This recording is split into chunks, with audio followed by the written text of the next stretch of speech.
जय हिंद दोस्तों। इंडिया वाले में आपका स्वागत है। आज से हम चालू कर रहे हैं इकोनॉमिक्स की क्लास। आज पहली क्लास है, ठीक है। इसमें हम अपने द्वारा बनाए गए नोट्स से पूरा स्टडी कराएंगे, पूरा इकोनॉमिक्स A to Z। चलिए शुरू करते हैं। अर्थशास्त्र। वर्ल्ड में अर्थशास्त्र के जनक कौन है? एडम स्मिथ को माना जाता है, लेकिन भारतीय अर्थशास्त्र के जनक विश्वेश्वरैया को माना जाता है, ठीक है। पहला टॉपिक हम लोग का क्षेत्रक।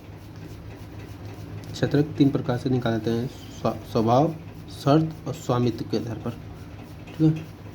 पहले स्वभाव के आधार पर प्राथमिक, द्वितीयक, तृतीयक 3 प्रकार से क्षेत्रक होते हैं। प्राथमिक, द्वितीयक, तृतीयक। प्राथमिक क्षेत्र में कौन कौन आते हैं? जो कृषि से संबंधित होते हैं, जो सीधे कृषि से संबंधित होते हैं, जो सीधे पृथ्वी से संबंधित होते हैं। जैसे कृषि होता है, पशुपालन, कुक्कुड़ जैसे मुर्गी पालन को कहते हैं। खनन होता है, जैसे कोयला निकाल लिए, ठीक, जो कि सीधे पृथ्वी से संबंधित होता है। द्वितीयक में क्या होता है? प्राथमिक में जो उत्पाद होते हैं उनका निर्माण, विनिर्माण, फैक्ट्री, कारखाना से संबंधित होता है। इसमें उत्पाद को बनाया जाता है, एक रूप दिया जाता है उसको, ठीक है। इसमें द्वितीयक क्षेत्र में डालते हैं। तृतीयक क्षेत्र में ये हेल्पिंग नेचर का होता है, परिवहन होता है। जैसे प्रथम और द्वितीयक का जो एक स्थान से दूसरे स्थान तक ले जाते हैं या फिर उसमें हेल्प करते हैं, वो तृतीयक क्षेत्र के अंतर्गत आते हैं। जैसे डाक, बैंक, शिक्षा, नौकरी, बिजनेस, दुकान, सेवा, वैज्ञानिक, हीरो, टेम्पल, फिल्म, ये सभी चीज़ें तृतीयक क्षेत्र के अंतर्गत आते हैं। प्राथमिक में क्या था? जो सीधे पृथ्वी से संबंधित थे, कृषि, पशुपालन, कुक्कुड़ मतलब मुर्गी पालन, खनन।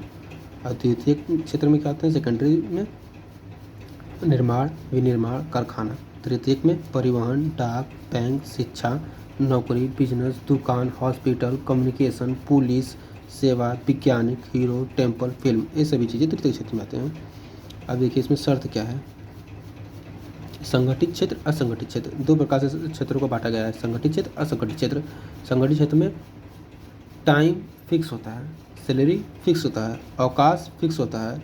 लेकिन असंगठित क्षेत्र में ये सब नहीं फिक्स होता है, टाइम नहीं फिक्स होता है, सैलरी नहीं फिक्स होते, अवकाश नहीं फिक्स होते हैं।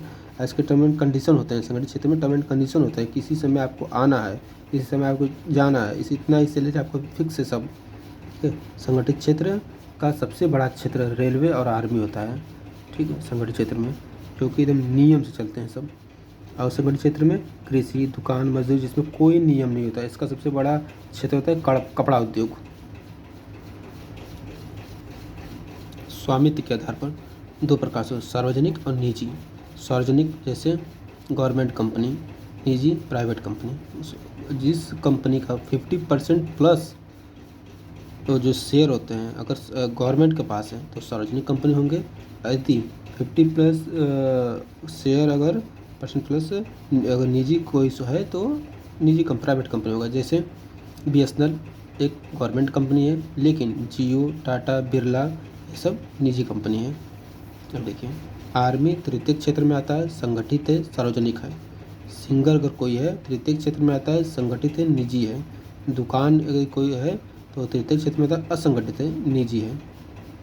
अब देखिए किसी कंपनी के अंत में अगर प्राइवेट लिमिटेड रखा तो उसका मतलब क्या होता है? प्राइवेट लिमिटेड एक कंपनी अधिनियम है।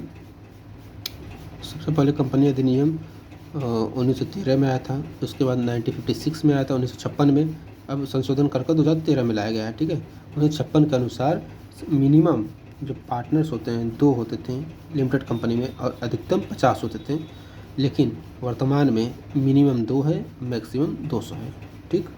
तो पार्टनर जो होते हैं साझेदार जो होते हैं मिनिमम 2, मैक्सिमम 50 पहले था 1956 के अधिनियम के अनुसार, कंपनी एक्ट 1956 के अकॉर्डिंग। लेकिन वर्तमान में कंपनी एक्ट 2013 के अकॉर्डिंग मिनिमम 2, मैक्सिमम 200। यदि लिमिटेड कंपनी है तो 50 से ज़्यादा, वर्तमान 200 से ज़्यादा पार्टनर्स बन सकते हैं, ठीक है। संयुक्त company, public private partnership, LLP act आता है। MOU क्या होता है? मेमोरेंडम ऑफ अंडरस्टैंडिंग, 2 या 2 से अधिक पक्षों के बीच हुए समझौते का दस्तावेज या समझौता ज्ञापन। अगर 2 या 2 से अधिक लोगों के बीच में कोई समझौता होता है, उसका जो दस्तावेज होता है उसे MOU कहते हैं, मेमोरेंडम ऑफ अंडरस्टैंडिंग कहते हैं। कोऑपरेटिव सहकारी कहता है, छोटे कार्यों के लिए इसे उपयुक्त कहता है। कई लोगों द्वारा मिलकर एक कंपनी चालू किया जाता है, उसे सहकारी कहते हैं, ठीक है। ये नहीं सरकारी होता है नहीं प्राइवेट होता है। सरकार कई लोगों को हिस्सेदारी से चलता है। ये समाज की सेवा करने के लिए करने के भाव से बनाया जाता है कोऑपरेटिव। उत्पादन उत्पादन के 4 कारक होते हैं, ठीक। पूंजी, श्रम, उद्यमी, पूंजी, भूमि, उद्यमी, श्रमिक, ठीक है। अब सरकार अगर है तो सरकार के हाथ में अगर सब है, अगर मतलब किसी देश के अंदर ये सभी चीज़ें अगर सरकार के हाथ में है तो सरकारी है। समाजवादी अर्थव्यवस्था उसमें लागू होता है, ठीक है, जो कि कार्ल मार्क्स द्वारा लागू किया गया था, लाया गया। समाजवादी अर्थव्यवस्था कार्ल मार्क्स द्वारा लाया गया है।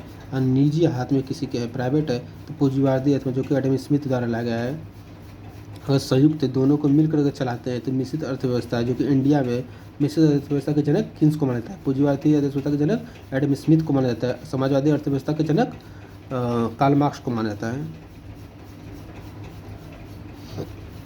अब अगला टॉपिक है जीडीपी, क्रॉस डोमेस्टिक प्रोडक्ट, सकल घरेलू उत्पाद। जीडीपी जो आता है, किसी जीडीपी नंबर जो होता है वो 15 अंक का होता है, ठीक है। एक साल में किसी देश में उत्पादित वस्तु के अंतिम मूल्य के योग को जीडीपी कहते हैं। जैसे देखिए, किसी देश के, इसके सही परिभाषा है, किसी देश के सीमा के भीतर, ठीक है, किसी देश के सीमा के भीतर उत्पादित वस्तु के अंतिम मूल्य के योग को जीडीपी कहते हैं। इसके अंतर्गत अपने देश के लोगों द्वारा उत्पादित आय भी होता है और विदेशों द्वारा भी उत्पादित आय होता है, इसमें ऐड होता है जीडीपी में। लेकिन जीएनपी, ग्रॉस नेशनल प्रोडक्ट जो होता है, सकल राष्ट्रीय उत्पाद, जीएनपी में GDP plus X minus Y. Plus X का मतलब है भारतीय लोगों द्वारा विदेशों से अर्जित आय, वाई का मतलब है विदेशी कंपनियों द्वारा भारत में अर्जित आय। जो भी कंपनी अगर भारत के बाहर गई है, ठीक है, और वहाँ से कोई अर्जित आय है तो जीएनपी में ऐड करेंगे, और विदेशी जो कंपनी भारत में आकर उसे अर्जित आय कर रही है उसे माइनस कर देंगे, ठीक है। इसे कहते हैं जीएनपी, सकल राष्ट्रीय उत्पाद। GNP equal to GDP plus शुद्ध साधन आय equal to X minus Y. इसमें 3 केस हैं। यदि GNP greater than GDP, GNP smaller than GDP, GNP equal to GDP. अब देखिए case 1, GNP greater than GDP. इसकी अगर ये ऐसा है, अगर जीएनपी जीडीपी से बड़ा है किसी देश में तो उस देश को लाभ होगा, ठीक है। अगर जीएनपी जीडीपी से कम है, छोटा है, तो देश को हानि होगा।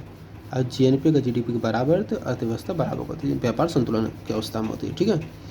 व्यापार संतुलन में दृश्य वस्तुओं का ही लेन देन का हिसाब किया जाता है, ठीक है। अगर भुगतान संतुलन होता है तो इसमें दृश्य अदृश्य दोनों का किया जाता है। बंद अर्थव्यवस्था, इसके जीएनडीपी इक्वल टू जीएनपी अगर है तो इसे बंद अर्थव्यवस्था भी कहते हैं। बंद अर्थव्यवस्था व्यापार संतुलन के कारण ही उत्पन्न होता है। जैसे नॉर्थ कोरिया का अर्थव्यवस्था वर्तमान में नहीं है लेकिन पहले था, बंद अर्थव्यवस्था है। बंद अर्थव्यवस्था आयात निर्यात पर प्रतिबंध, न कोई देश अपने देश से किसी वस्तु का निर्यात करेगा और न ही किसी वस्तु का आयात करेगा, तो उसे बंद अर्थव्यवस्था कहते हैं।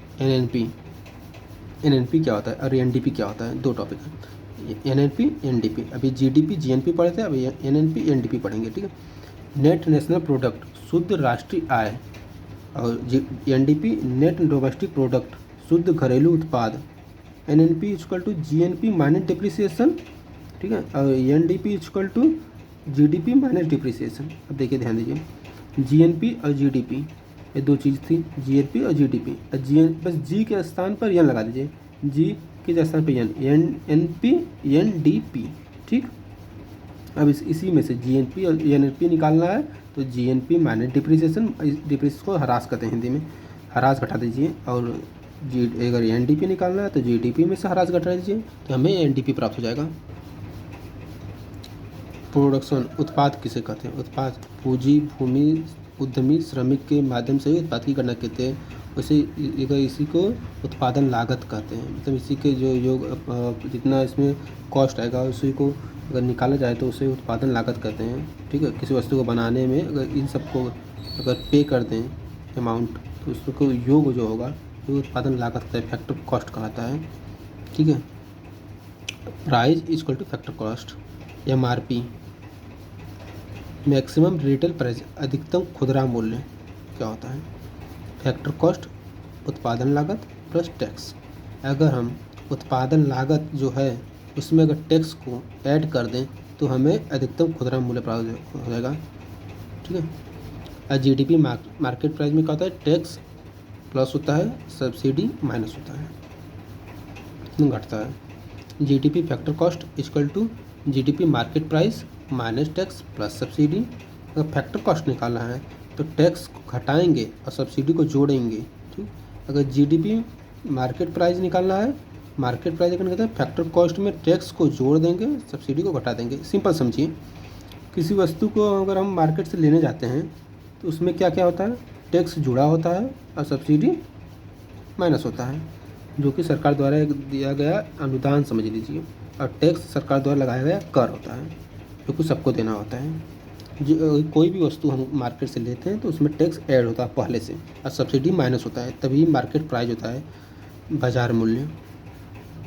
Market price equal to factor cost plus tax minus subsidy.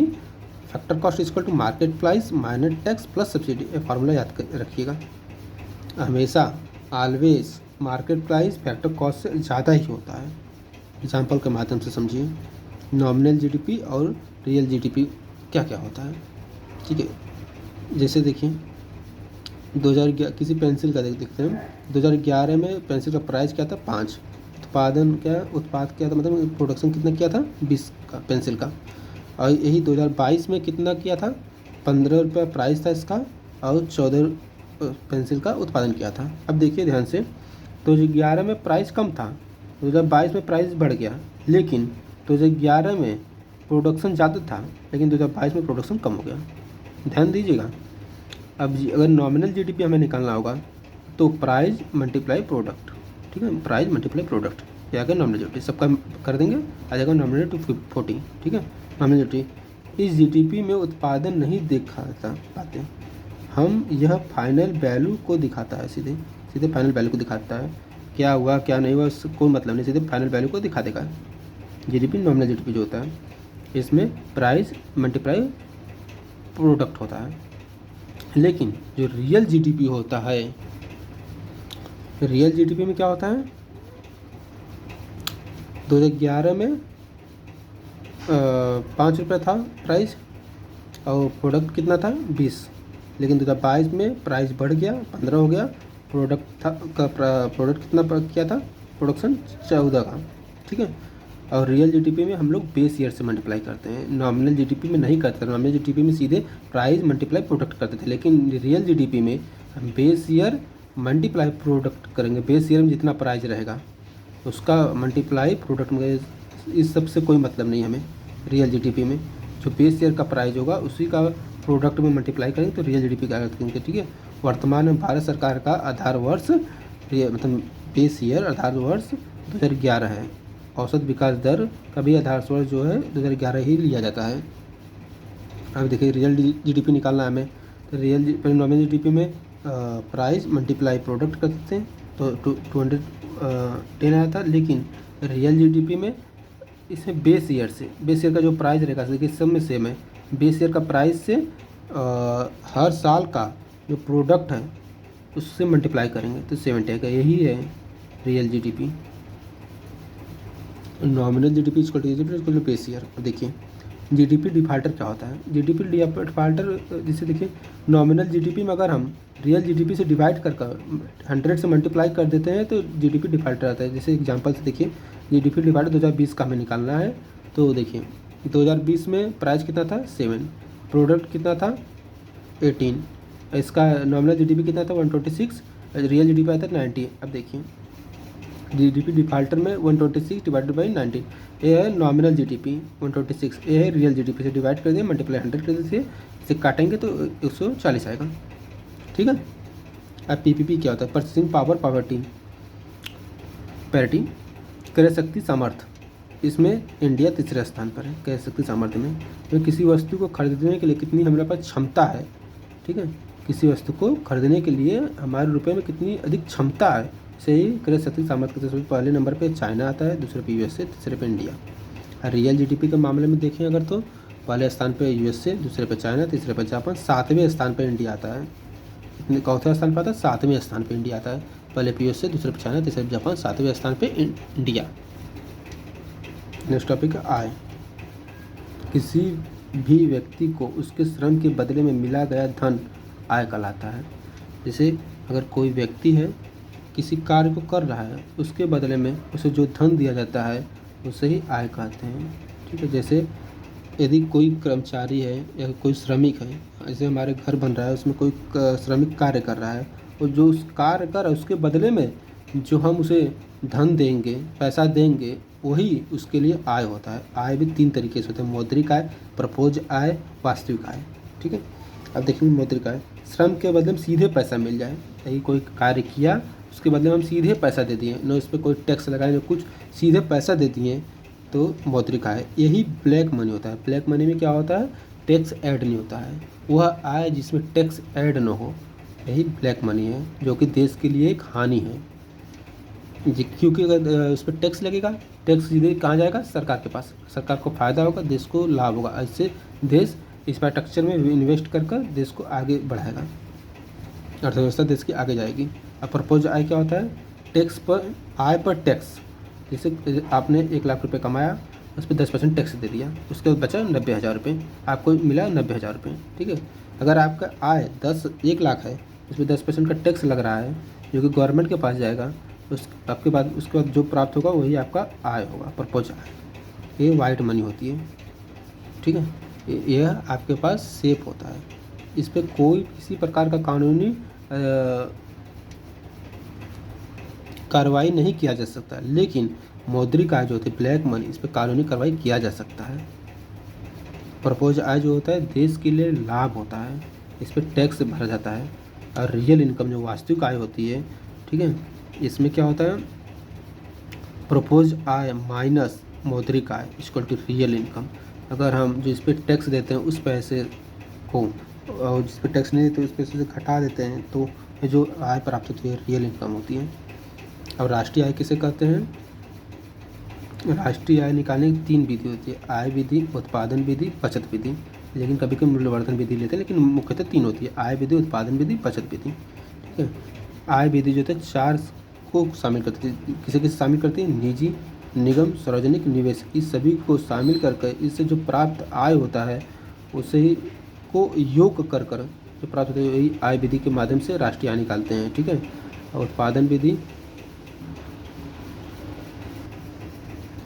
बचत विधि, मूल्यवर्धन विधि। देखिए, एक्यूरेट आंकड़ा आय विधि से प्राप्त चलता है, लगभग आंकड़ा अगर निकालना है तो उत्पादन विधि से निकालेंगे। बचत विधि का प्रयोग भारत में नहीं होता है, दोहरी